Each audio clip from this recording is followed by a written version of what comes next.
கர்த்தருடைய பரிசுத்த நாமத்துக்கு உண்டாகட்டும். Glory be to the holy name of the Lord. மீகா தீர்க்கதரிசன புத்தகம் 2ஆம் அதிகாரம் 13ஆம் வசனம். The prophetical book of Micah, chapter 2, verse 13. இதுவே தேவன் தனிப்பட்ட உங்க ஒவ்வொருத்தருக்கும் கொடுத்ததான வாக்குத்தத்தமாக இருக்கு. This is the promise verse that the Lord gave to each and every one of you. தடைகளை நீக்கி போடுகிறவர் அவர்களுக்கு முன்பாக நடந்து போகிறார். அவர்கள் தடைகளை நீக்கி வாசலால் உட்பிரவேசித்து கடந்து போவார்கள். அவர்கள் ராஜா அவர்களுக்கு முன்பாக போவார். கர்த்தர் அவர்கள் முன்னணியில் நடந்து போவார். The breaker is come up before them. They have broken up and have passed through the gate and are gone out by it. And their king shall pass before them, and the Lord on the head of them. அவர்கள் ராஜா அவர்கள் முன்பாக போவார். And their king shall pass before them. கர்த்தர் அவர்கள் முன்னணியில் நடந்து போவார். And the Lord on the head of them. இந்த வருடம் எப்படி இருக்குமோ என்று கலங்கிக் கொண்டிருக்கிற தேவனுடைய பிள்ளை, O child of God, who is worrying how this year is going to be.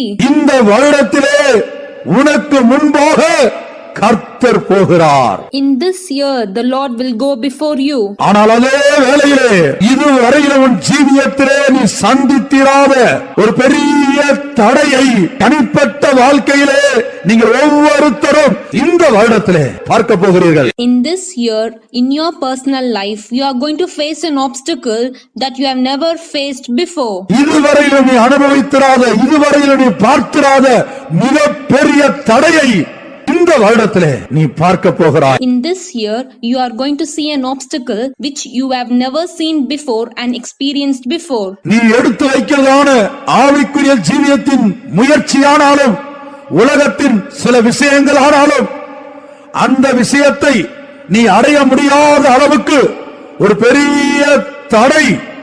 There will be a big obstacle in the efforts you take in your spiritual life and in your personal life. நீ கண்டு திகைக்கக்கூடிய நடுங்கக்கூடிய ஒரு பெரிய தடை இந்த வருடத்திலே உன்னை சந்திக்க இருக்கிறது. In this year, on seeing that obstacle, you will be trembled and stunned. இந்த தடையை நீ கடந்தால் மாத்திரமே உன்னுடைய இலக்கை நீ அடைய முடியும். Only if you overcome that obstacle, you can reach the destination. ஒருவேளை ஒரு பாதையில நாம் போய் கொண்டிருக்கும் போது ஒரு ரோடு பிளாக் ஆயிடுச்சு என்று சொன்னால் வேறொரு ரோட்டிலே பிடித்து நாம் குறிக்கப்பட்ட இலக்கை அடைகிறோம். While traveling, if a particular road is blocked, we take another route to reach the destination. ஆனால் பிரியமானவர்களே ஆவிக்குரிய பாதையிலே வேறொரு ரூட் இல்லை. Oh beloved ones, in spiritual life there is no another route. தனிப்பட்ட உன்னுடைய ஆவிக்குரிய வாழ்க்கையிலே நீ கடக்கும்படியாக தேவன் என்ன பாதையை வைத்திருக்கிறாரோ அதிலே எவ்வளவு தடைகள் இருந்தாலும் அவர் உன்னை அந்த பாதையிலே தான் நடத்துவார். In your personal spiritual life, whatever obstacle may be there, the Lord will lead you in that same way. அந்த தடையை நீ சந்திக்கிற வேளையிலே நான் இந்த பாதையில் வந்தது தவறோ என்று நீ சிந்திக்க வேண்டிய சூழ்நிலை உண்டாகும். When you face that obstacle, there will be a situation where you'll think the path we came is wrong. வழி தவறி நான் இங்க வந்து சேர்ந்தேனோ என்று சிந்திக்க வேண்டியது இருக்கும். You will be thinking that you have missed the path. என்னுடைய ஆவிக்குரிய பிரயாணத்தை நான் துவங்காமலே இருந்திருக்கலாமே, ரட்சிக்கப்படாமலே இருந்திருக்கலாமே என்று எண்ணக்கூடிய அளவுக்கு ஒரு தடை இந்த வருடத்திலே உண்டு. In this year, there is going to be an obstacle where you'll be in the situation thinking that I should have not started leading the spiritual life and I should have not been saved. நீ ஒரு தீர்மானத்துக்குள்ளே வரப்போகிறாய். You are going to come to a decision. நீ நிச்சயமா இந்த வருடத்திலே தீர்மானத்துக்குள்ளே வரப்போகிறாய். Definitely in this year, you are going to come to a decision. அந்த தீர்மானம் என்ன? What is that decision? என்னால் இந்த தடையை கடக்க முடியவில்லை. I am not able to overcome this obstacle. ஆகவே நான் வந்த வழியே திரும்புகிறேன் என்று நீ திரும்ப போகிறாய். You are going to turn back to the way from where you came. இந்த வருடத்திலே திரும்புவாய். In this year, you are going to turn back. தேவன் நியமித்த பாதையை அந்த லக்கை விட்டு நீ திரும்புவாய். வந்த இடத்துக்கே போகலாம் என்று நீ திரும்புவாய். You are going to leave the destination and turn back to the way from where you came. ஆனால் தேவனோ வந்த இடத்துக்கும் நீ போக முடியாத அளவுக்கு அந்த பகுதியில் ஒரு தடையை உண்டாக்கி வைத்திருக்கிறார். The Lord has kept an obstacle where you cannot turn back and go. உங்கள் எத்தனை பேருக்கு இது விளங்கிக் கொள்ள முடிகிறது? How many of you can understand this? இந்த வருடத்திலே நாம் ஜெயத்தோடு ஆடலோடு பாடலோடு பிரவேசித்தாயிற்று. We have entered into this year victoriously with dancing and songs. ஒவ்வொருத்தரையும் அவருடைய சித்தத்தின்படி என்னையும் உங்களையும் அந்த பாதையிலே அந்த லெக்கை நோக்கி அவர் நடத்த போகிறார். By his will, he is going to lead you and me towards that destination. அந்த லெக்கை அடையும்படியாக நாம் போகிற வேளையில இதுவரையிலும் நாம் பார்த்திராத, அனுபவித்திராத, சந்தித்திராத ஒரு பெரிய தடையை பார்க்க போகிறோம். When we move towards that destination, there is going to be an obstacle which we have never seen, experienced and faced before. அந்த தடையை பார்த்த சமயத்திலே அந்த நொடி பொழுதிலே திரும்பி விடலாம் என்று தீர்மானிக்கவும் போகிறோம். The moment, the second we face that obstacle, we are going to take a decision to turn back. திரும்பவும் போகிறோம். We are going to turn back. திரும்பி பார்த்தால் When you turn back and see, அந்த பகுதியிலும் அந்த வழியிலையும் போக முடியாத அளவுக்கு கடந்த வருடத்து வரைக்கும் உன்னை பின்பற்றி வந்ததான் அந்த சேனை வந்த வழியில திரும்பி போகலாம் என்று நினைத்தாலும் அங்கே வழிமறித்து நின்று கொண்டிருக்கிறது. the army which followed you last year will be there blocking you to go back. ஒரே வழி உண்டு. There is only one way. தேவனுடைய இலக்கை நோக்கி போனாலும் தடை. Even if we move towards the destination, there is an obstacle. அது வேண்டாம், ஏற்கனவே இருந்த இடத்துக்கே போகலாம் என்று திரும்பினாலும் போக முடியாது. Even if we turn back, there is also an obstacle. ஜீவனுக்கு ஏதுவான ஜீவன் கசப்பாய் மாறக்கூடியதான ஒரு போராட்டத்தை அந்த ஒரு நொடி பொழுதிலே மாத்திரமே நீ உணர்வாய். In that 1 second, you will feel a struggle in your life. இனி அவ்வளவுதான் என்று நீ எண்ணிக்கொண்டிருக்கிற வேளையிலே, When you are thinking that's all, நீ எதிர்பாராத வேளையிலே கர்த்தர் உனக்காக கிரியை செய்கிறார். the Lord is going to work for you in an unexpected time. இஸ்ரவேல் ஜனங்களுடைய வாழ்க்கையிலே இதுதான் சம்பவித்தது. This only happened in the life of Israelites. எகிப்தை விட்டு ஆடலோடும் பாடலோடும் புறப்பட்டு வந்தார்கள். They came out of Egypt with dancing and singing. ஆட்டுக்குட்டியின் இரத்தத்தினாலே தேவன் மீட்டெடுத்தார். The Lord redeemed them by the blood of paschal lamb.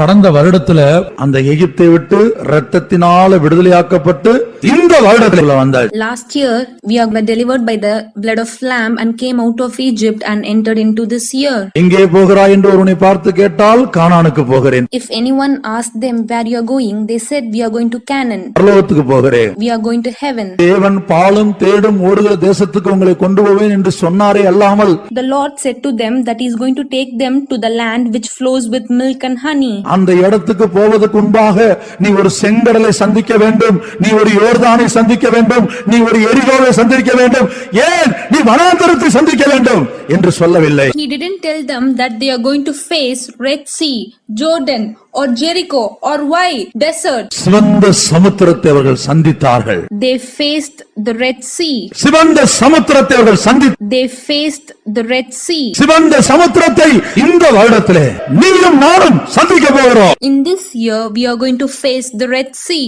இதுதான் சிவந்த சமுத்திரம் என்று நமக்கு தெரியாது. We will not know that this is the Red Sea. ஒரு குறிக்கப்பட்ட காரியம் ஒவ்வொருத்தருடைய வாழ்க்கையிலும். A particular thing in each and everyone's life. ஜனங்கள் மோசேயை பார்த்து கேட்கிறார்கள், எகிப்திலே பிரேத குழிகள் இல்லை என்று சொல்லியா நாங்கள் சாகும்படிக்கா எங்களை இங்கே கொண்டு வந்தீர்? Many people said to Moses, is that there is no dead pit in Egypt, you have brought us here? ஏனா இப்படி ஒரு போராட்டத்தை அவர்கள் இதுவரையிலும் சந்தித்தது இல்லை. Because they have not faced such a struggle before. சிவந்த சமுத்திரத்தை கடக்கணும், கடலுக்குள்ள இறங்கணும், அப்பதான் அவங்க லெக்க அடைய முடியும். They have to get into the Red Sea. They have to cross the Red Sea to reach the destination. கரையில் நின்று பார்க்கிறார்கள், கொந்தளிக்கிறதான கடல். From the shore, when they saw the turbulent sea, turbulent sea, திரும்பி பார்க்க போகலாம் என்று சொல்லி, சரி எகிப்துக்காக போயிடுவோம். they turned back and thought to go back to Egypt. இவர்களை அழித்து போடும்படியாக பார்வோனின் சேனை வந்து கொண்டிருக்கிறது. The army of Pharaoh was coming to destroy them. பார்வோனின் சேனை வந்து கொண்டிருக்கிறது. The army of Pharaoh was coming. ஒன்று அவர்கள் கையில் அழிவு. Be destroyed by the armies of Pharaoh. முன்னோக்கி போனால் கடல் அழிவு. If they move forward, they will be destroyed destroyed by sea. இனி என்னுடைய வாழ்க்கை அவ்வளவுதான் என்று ஒவ்வொரு இஸ்ரவேலனும் யோசித்திருப்பான். Each and every Israelites would have thought that their life is that's all. மோசே கர்த்தரை நோக்கி பார்த்தான். ஆண்டவர் சொன்னார், உன் கோலை நீட்டு, கோலை சமுத்திரத்தை நோக்கி நீட்டு. The Lord told Moses to raise the rod over the sea. செங்கடலை நோக்கி நீட்டு. The Lord told Moses to raise the rod over the Red Sea. பிரியமானவர்களே, மோசையின் கோல் நீட்டப்பட்ட வேளையிலே செங்கடல் இரண்டாக பிளந்தது என்றுதான் இதுவரை நான் எண்ணிக்கொண்டிருந்தேன். Till now I was thinking when Moses raised the rod over the Red Sea, the water was divided. ஆனால் ஒரு இரவு முழுவதும் தேவ ஜனங்களுக்காக அவர்கள் செங்கடலை கடக்கும்படியாக முழு இரவும் கிரியை செய்த ஒரு தேவனை இன்றைக்கு தான் பார்த்தேன். But today only I saw that the Lord has worked the whole night for the Israelites to cross the Red Sea. நம்முடைய ஜனங்கள் உலர்ந்த தரையின் வழியாய் நடக்க வேண்டும் என்பதற்காக In order to make his people walk in dry land, கொந்தளித்துக் கொண்டிருக்கிற கடலை நடுப்பகுதியிலே இறங்கி கீழ் காற்றாக இறங்கி சமுத்திரத்தை இரண்டாக பிளந்து in noontime he came as a strong east wind and divided the turbulent sea into two.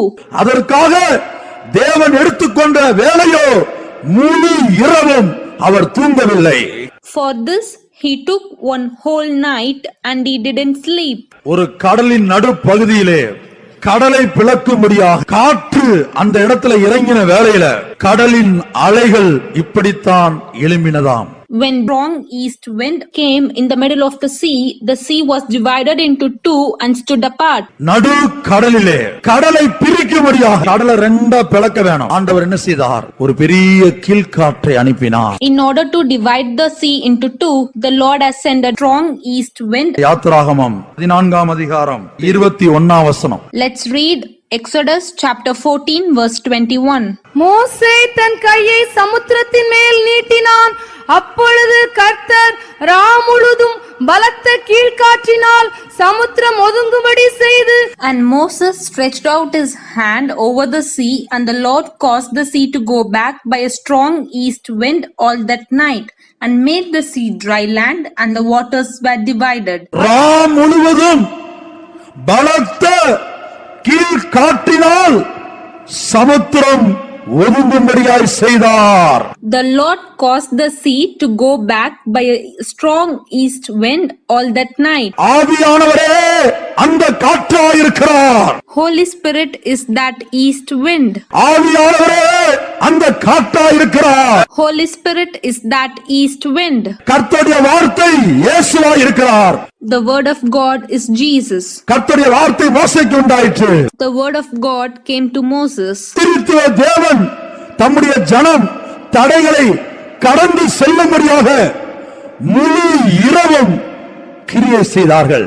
The triune God worked the whole night to make his people overcome the obstacle. ஆகவே தான் தேவன் இரவும் பகலும் தூங்குவதில்லை என்று நாம் வாசிக்கிறோம். That's why we read that the Lord does not sleep day and night. ஒருவேளை பிரச்சனை பெருகிக் கொண்டிருக்கிற வேளையிலே பயத்திலே கூட சில வேளையில தூங்கி விடலாம். When problems are increasing in fear, we may sleep. கலங்கி கலங்கி கலங்கி நம்மை அயர்ந்து தூங்கி விடலாம்.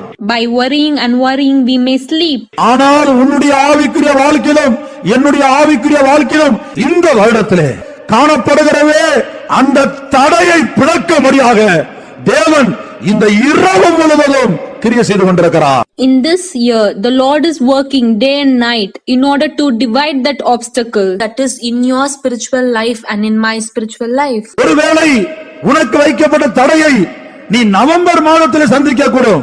Maybe you can face that obstacle in November.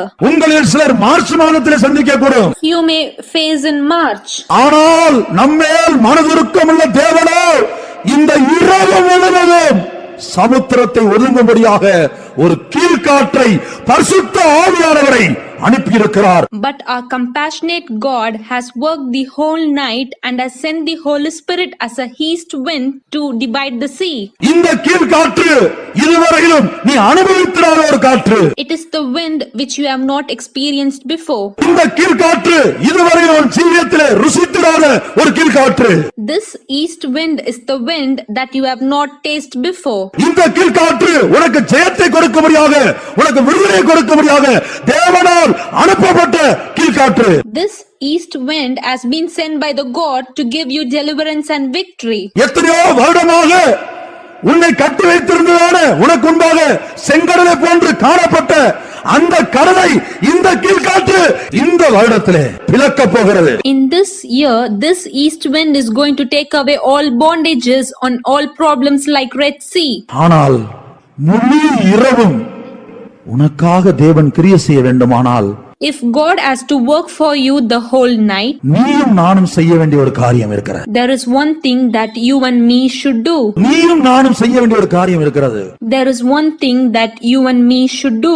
அதான் விஷயம். ரெஸ்ட் எடுக்க வேண்டும். That thing is we need to take rest. நீங்கள் சும்மா இருங்கள், நீங்கள் சும்மா இருங்கள், கர்த்தர் உங்களுக்காக யுத்தம் பண்ணுவார். The Lord will fight for you and you need to be still. பிரியமானவர்களே, இந்த வருடத்திலே எத்தனையோ வருடமாக விடுதலை இல்லாமல், ஜெயம் இல்லாமல், கடன் பிரச்சனை, எத்தனையோ பிரச்சனை.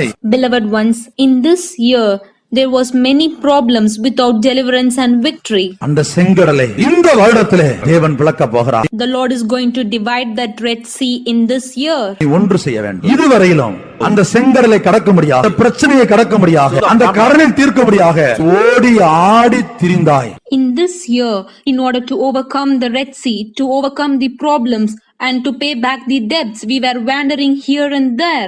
நீ கிரியை செய்து கொண்டே இருந்தாய். You were working for that. நீ கிரியை செய்து கொண்டே இருந்தாய். You were working for that. ஆகவே இதுவரையிலும் ஜெயம் இல்லை. But till now, there was no victory. இந்த வருடத்திலே ஆண்டவர் சொல்கிறார், இதுவரையிலும் உன்னுடைய வாழ்க்கையிலும் என்னுடைய வாழ்க்கையிலும் ஜெயம் இல்லாமல் போக காரணம் என்ன? In this year, the Lord is telling what was the reason for there is no victory in your life and in my life. இதுவரைக்கும் உன்னுடைய வாழ்க்கையில என்னுடைய வாழ்க்கையில தோல்வி வர காரணம் என்ன? What was the reason for failure in your life and in my life? இதுவரைக்கும் உன்னுடைய வாழ்க்கையில என்னுடைய வாழ்க்கையில பிள்ளை செத்து போக காரணம் என்ன? What was the reason for the child died in your life and in my life? நாம் கிரியை செய்து கொண்டே இருந்தோம். We were keep on working. நாம் கிரியை செய்து கொண்டே இருந்தோம். We were keep on working. நம்முடைய ஞானத்தின்படி, நம்முடைய புத்தியின்படி, நம்முடைய அனுபவத்தின்படி நாம் கிரியை செய்து கொண்டே இருந்தோம். We were keep on working with our own knowledge, own intelligence and own experience. ஆண்டவர் சொல்கிறார், நீ சும்மா இரு. But the Lord says us to remain still. நீ சும்மா இரு. நல்ல வேலை செய்யற ஒரு ஆளை பார்த்து, நல்ல பிசினஸ் பண்ற ஒரு ஆளை பார்த்து, பிரியமானவர்களே கொஞ்சம் சொல்லி பாருங்க, நீ சும்மா அந்த ரூம்ல உட்கார்ந்துரு. You go and say to a hardworking person and to a businessman to remain still. உலகத்தார் சொல்லுவாங்க, ஆடுன காலும் பாடுன வாயும் சும்மா இருக்காது. There is a proverb which tells that the dancing foot and the singing tongue cannot remain still. ரொம்ப கஷ்டமான விஷயம் எது தெரியுமா? எது தெரியுமா? எது? You know what is the toughest thing? சும்மா இருக்கிறது தான் ரொம்ப கஷ்டமான வேலை. The toughest thing is to remain still. சும்மா இருக்கிறது. We should remain still. நம்ம நினைக்கிற மாதிரி கிடையாது. சும்மா இருப்பது. It's not like what we are thinking. We should remain still. கர்த்தருடைய பரிசுத்தம் உண்டாகட்டும். நீங்கள் சும்மா இருப்பீர்கள். கர்த்தர் உங்களுக்காக யுத்தம் பண்ணுவார். The Lord will fight for you and you shall remain still. பிரியமானவர்களே, ஆண்டவர் சொன்ன சும்மா இரு, எல்லாம் நடைபெறும். Beloved ones, the Lord is telling us to remain still. The rest will happen. இங்கே வாசிங்க, ஆண்டவர் மோசேயை பார்த்து மோசேயை கொண்டு ஜனங்களிடத்துல பேசுகிறார். The Lord speaks to his people through Moses. முன்னாடி செங்கடல் இருக்குது, இவங்க என்ன செய்ய போறோம்னு தெரியல. In front of them there is Red Sea and they don't know what to do. கொடுத்த தூது என்ன? What is the message given? சும்மா இருங்க, வாயை திறக்காத. To remain still. Don't open your mouth. உத்திராகமம் 14:14. Exodus chapter 14 verse 14. கர்த்தர் உங்களுக்காக யுத்தம் பண்ணுவார், நீங்கள் சும்மா இருப்பீர்கள் என்றான். The Lord shall fight for you and he shall hold your peace. கர்த்தர் உங்களுக்காக யுத்தம் பண்ணுவார். The Lord shall fight for you. கர்த்தர் யாருக்காக யுத்தம் பண்ணுவார்? For whom the Lord will fight? சும்மா இருக்கிறவனுக்காக தான் கர்த்தர் யுத்தம் பண்ண முடியும். He will fight for those who remain still. ஒரே வேலையை ரெண்டு விசுவாசிட்ட கொடுக்கறோம்னு வெச்சுக்கங்க. If a particular work is given to two believers, ஒரு குழம்பு வைக்கிறதுக்கு ரெண்டு பேரை விடுறோம் வைத்துக் கொள்ளுங்க. if we have two persons to make a gravy, அப்ப ரெண்டு பேரும் செய்யும்போது குழப்பம் உண்டாகும். there will be a confusion if they both work. அப்ப நீங்க என்ன செய்யணும்? நீங்களும் கிரியை செஞ்சு ஆண்டவரும் கிரியை செஞ்சு உங்களுக்கு விடுதலை கொடுக்க முடியாது. நீங்களும் பிரயாசப்பட்டு ஆண்டவரும் கிரியை செஞ்சு என்ன நடக்கும்? குழப்பம் தான் உண்டாகும். So if you and God work in the same time, there will be a confusion. அந்த இடத்துக்கு ஆண்டவர் வரவே மாட்டார். The Lord won't come to that place. இந்த வருடத்திலே தடைகளை நீக்கி போடுகிற தேவன், In this year, the Lord who takes away the obstacle. உன் வாழ்க்கையில தடைகளை நீக்கும்படியாக கடந்து உனக்கு முன்னாடி போகணுமானால் நீ சும்மா இருக்கணும். You need to be still if you want the Lord to go before you and take away the obstacle. சும்மா இருங்கள், கர்த்தர் உங்களுக்காக யுத்தம் பண்ணுவார். The Lord shall fight for you and you shall remain still. அப்ப நமக்கு ஒரு சந்தேகம் வருது, அது எப்படி நம்ம சும்மா இருந்து அப்படி வேலை நடக்கும்? We will have the doubt, how will the work be done if we remain still? வாசிங்க ஏசாயா தீர்க்கதரிசன புத்தகம் 30ஆம் அதிகாரம். Let's read Isaiah chapter 30 verse 7. எகிப்தியர் சகாயம் பண்ணுவது வியர்த்தமும் வீணுமாம், ஆகையால் சும்மா இருப்பதே அவர்களுக்கு பலன் என்று அதற்காக கூறுகிறேன். For the Egyptians shall help in vain unto no purpose. Therefore have I cried concerning this. Their strength is to sit still. சும்மா இருப்பதே அவர்களுடைய பலன். Their strength is to sit still. ஆண்டவர் சொல்லுகிறார், The Lord says, மிகவும் பலவீனப்பட்டு போய்விட்டாய். became weak. காரணம் என்ன? The reason is நீ பிரயாசப்பட்டு கொண்டிருக்கிறாய். we worked hard. நீ பிரயாசப்பட்டு கொண்டிருக்கிறாய். ஆகவே நான் கிரியை செய்யாம இருக்கிறேன், நான் மௌனமா இருந்தேன். The reason for why the Lord is not working and being silent is that we are working from our end. நான் பரிசுத்த இடத்துல பார்த்து கேட்டேன், ஏன் ஆண்டவர் இப்படி இருந்தீர்? அதுக்கு பதில் தான் இது. I looked upon the Holy Spirit and asked why you kept silent, and the answer for that is this. கடந்த வருடத்துல நான் கிரியை செய்து கொண்டிருந்தேன். Last year I was working. கிரியை செய்து ரிசல்ட் என்னன்னு கேட்டா முட்டை தான். I was keep on working and the result was zero. ஆனா ஆண்டவர் சொல்லுகிறார், சும்மா இருக்க கற்றுக்கொள். The Lord says we need to learn to be still. சும்மா இருக்க பழகு. We need to learn to be still. சும்மா இரு, கர்த்தர் உங்களுக்காக யுத்தம் பண்ணுவார். You remain still, the Lord will work for you.